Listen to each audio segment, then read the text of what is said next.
So I won't go into the deep history, but we've been aggregating disparate supply fragmentation, as well as data, as well as platform fragmentation. So on the platform side of the business, which is the business I'm in charge of, we actually have some of the largest media companies in the world that leverage our data platform, our identity graph spine, and they have to activate that data and plan that data against a variety of different technologies.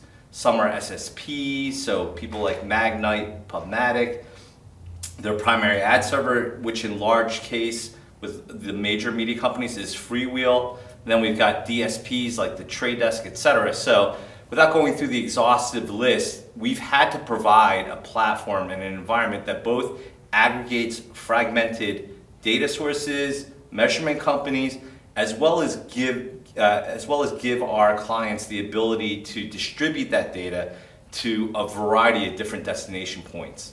One of the other things that came up is sort of how difficult it is to target audiences in the CTV space, particularly because of the difference between household level targeting and device level targeting. Are there any solutions in the market that kind of address that? Yeah, absolutely. So when Cadent acquired 4Info, it was always a household-based graph, right? And this is the biggest difference I have today with all the other competing graph vendors. The large majority, if not all of them, are cookie-based or mobile device-based, right? We've always been geo-based, house-based, and we roll up a variety of different KPIs and data assets to that, including hashed email, IP address, MAID, lat long, etc. So all of this is incredibly relevant to television and CTV advertising, which is where we've been focused for the history of our company. And that's why I believe that we've had a decade of machine learning, consistent graph input partners, and the end result is we outperform the other graphs in the marketplace by sometimes up to 50%.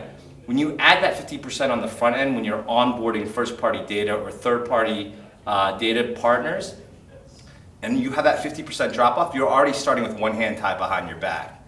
If you then add in the measurement, right, or attribution, or the publisher IDs of where you actually ended up running, you again have to bump a graph up against all of those files that I just mentioned, attribution or exposure or publisher IDs.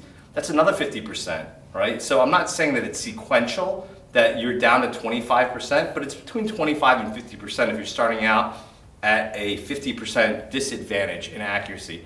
I think that's the single largest problem that the industry's overlooking. Everyone talks about measurement and fragmentation and how to solve for these things in complex ways.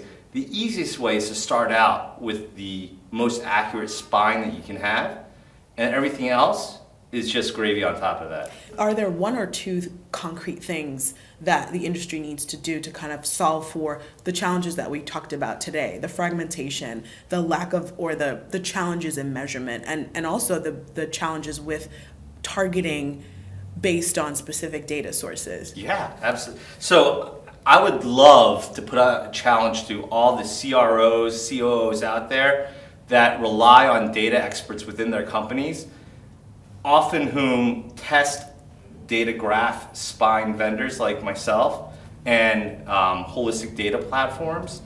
Don't overlook the easy step, right? Challenge your data people to give you the test results, to understand why you could be losing 30, 40, 50% without even getting started. That makes zero sense to me, right? Why don't we start out with an optimal starting point and then build the sophistication on top of that to move the whole industry forward?